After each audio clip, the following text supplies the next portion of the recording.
project that we've been working on together, that was a co-design, a sort of collaborative co-design with the youth panel of the community benefit sharing framework. So this was around empowering a youth panel to come together and identify and create a framework for a community benefits sharing program. So considering and coming up with recommendations about what sorts of initiatives should be eligible for funding. That is the sorts of things that the community would value, the areas where the community would like to see some additional benefits, what sort of organisations or individuals should be eligible, and then how should the program actually be delivered in an effective way. That co-design process with the youth panel has finished, and the recommendations that they came up with have been approved by the board, essentially in their entirety.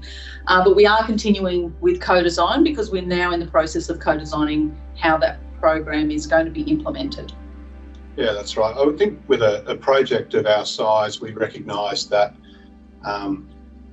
there's significant benefits and value that will be derived, but also acknowledging that there will be some communities that will be impacted, particularly during the construction and operation phase. So it was important that we developed an approach which was commensurate with the size of the project and the types of impacts that may occur within those communities, and that's why it was important that we adopt a co-design approach and to make sure that the things that are important to the community would be recognised through that program.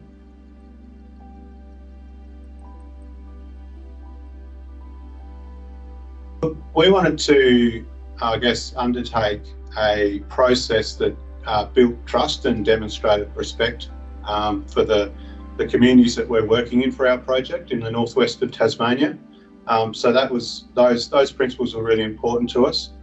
And I think, when we look at the nature of the assets that we're building, adopting a youth-centred approach via a youth panel was an important element where these long life assets, 60, 70 plus years, with the young people of the communities that be living with this infrastructure for the longest. So that was another important element as well. In terms of sort of the engagement design and the process design for the collaborative youth panel, I did sort of think about it more in a very similar way that I would for a deliberative process, particularly given how young the participants were. So it was 18 to 25-year-olds.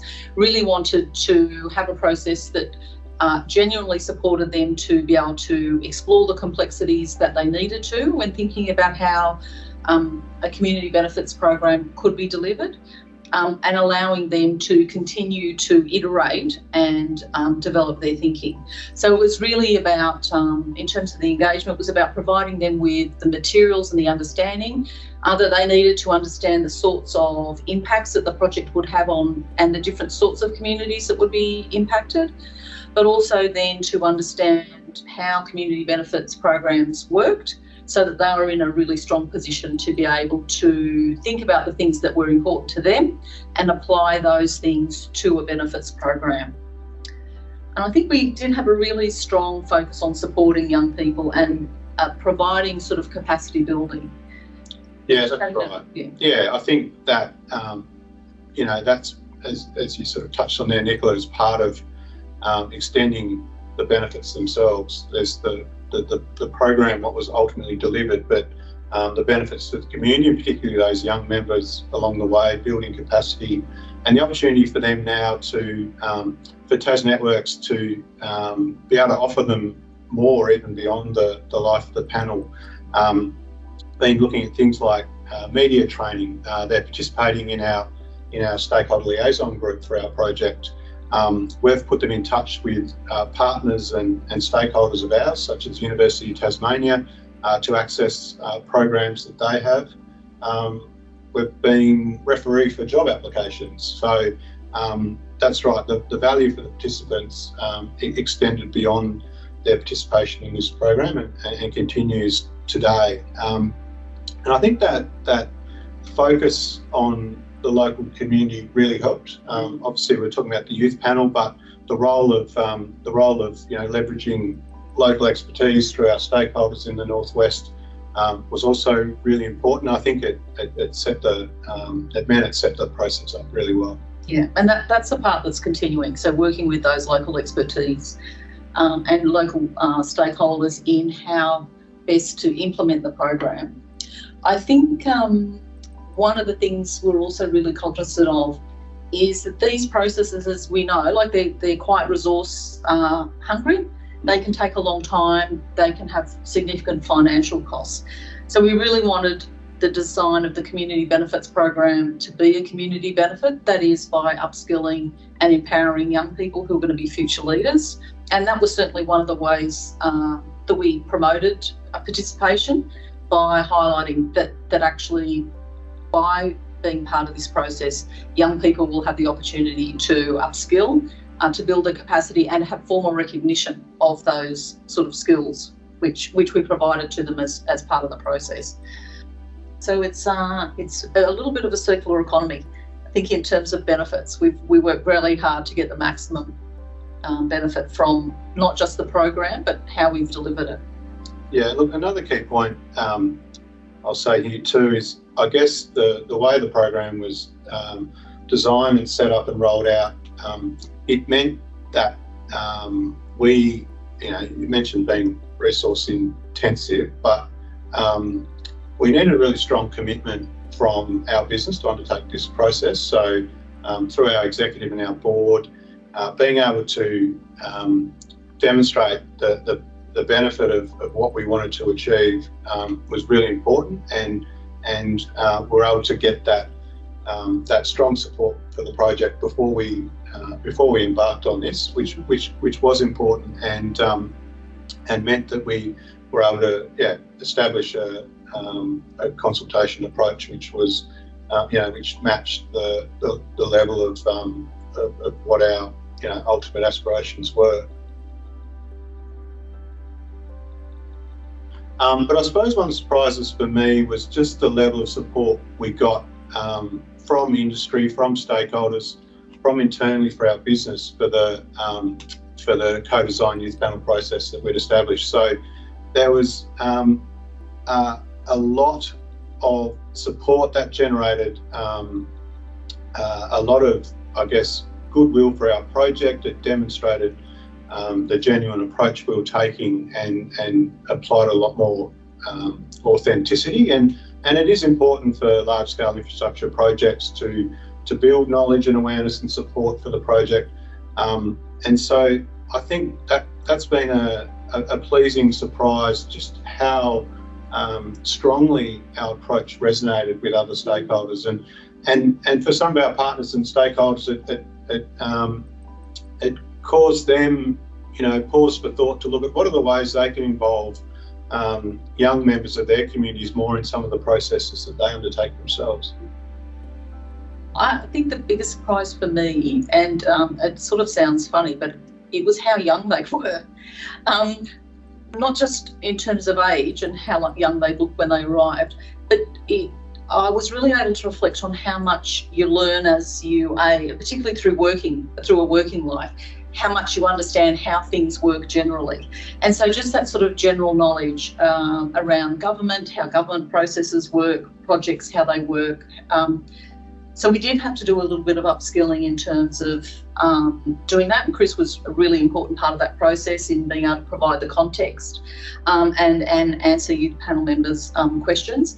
But yeah, it also really indicated to me sort of how opaque a lot of what we do is to members of our community, and so yeah, I was a little bit surprised by the extent of that, or reminded again about how much we take for granted, and how much is not generally known. I think that's right. We make a lot of assumptions about knowledge. It's not just, for us, we're in the energy industry, which is a highly complex industry, but we're also talking about a large scale construction project. We're talking about the concepts of community benefit and looking at impacts in the community of the project. So yeah, I think it's a good reminder of what we assume sometimes. I think there were internal engagement was really important for this process, and there are a number of ways we did that. We certainly had the traditional methods of regular updates business wide as to what we're doing, where we're up to, but the board and the executive also played that key role throughout the process. So there was a lot of good visibility of where we're up to. We had youth panel members present to the board and executive members.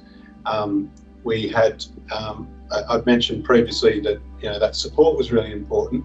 But there's also some sort of subject matter experts that we've involved along the way around things like governance, and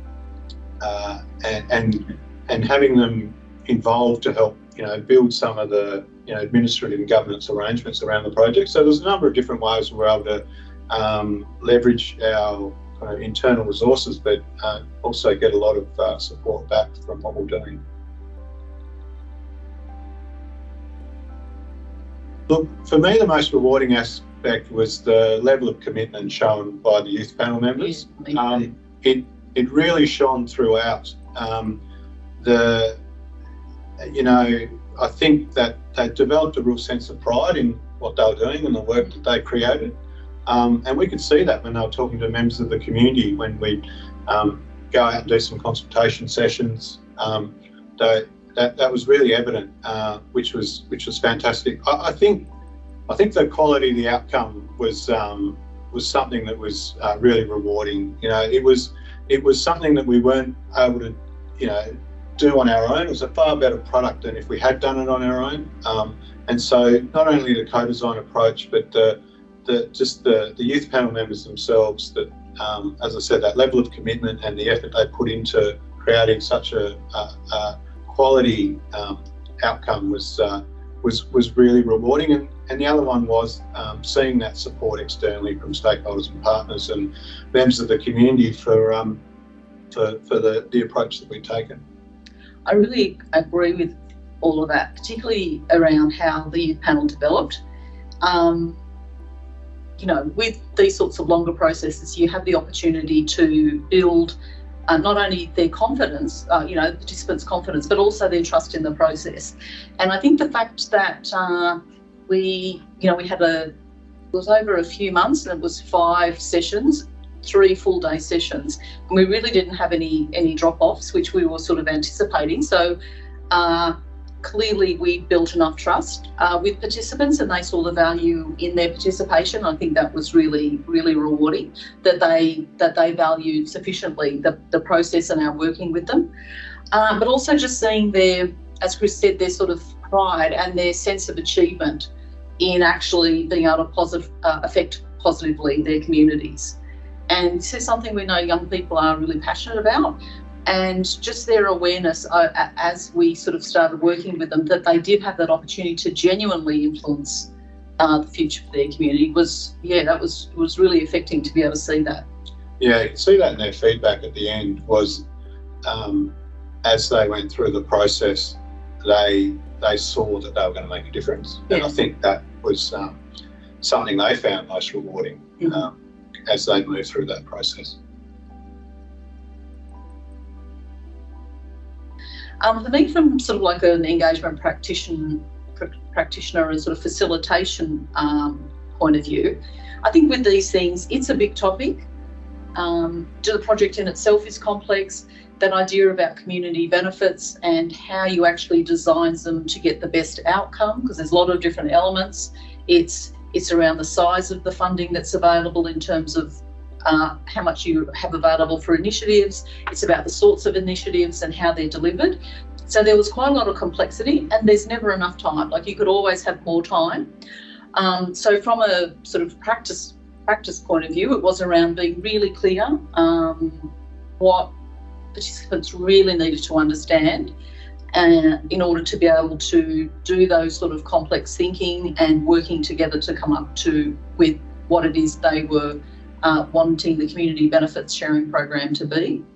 So it wasn't just us, we did get a community group to come and present to them to explain about community benefit sharing. what those elements were and provide some examples of the sorts of things that have happened in other communities.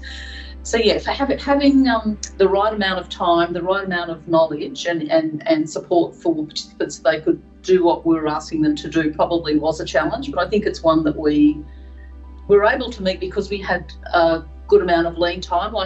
We didn't try and do this on the fly. We spent a lot of time planning and getting it right. We did a big research piece before we even started, which, as Chris had alluded to, with stakeholders, different stakeholder groups, and getting some examples of what had worked with local communities and young people here in Tasmania. So we did, I think, probably, how we overcome a lot of the challenges we had was through that early planning. We actually proactively overcome them by really being clear about the complexity and the challenges of what we're trying to do, and then coming up with really good ways that we can get the most out of the process. I think that's right. I think getting that balance right for participants. So the mixture of sessions that were in person, online, we had site tours.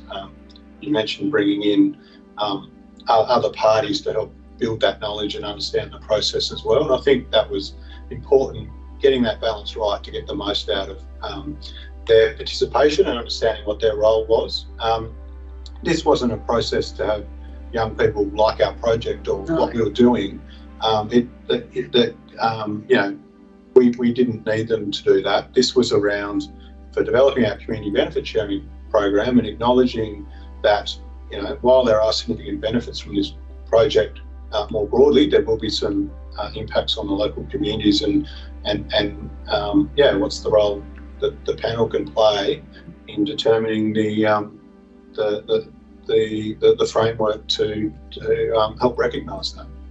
I think actually the panel, probably if I was asked what did I think was the biggest challenge for the panel, I would say that actually having to really tease out and understand different perspectives, which was something they really valued. It was an experience that they really valued, but understanding and having to make trade-offs and really understanding that how you balance those different competing needs and having to make the hard decisions that we know sometimes need to be made.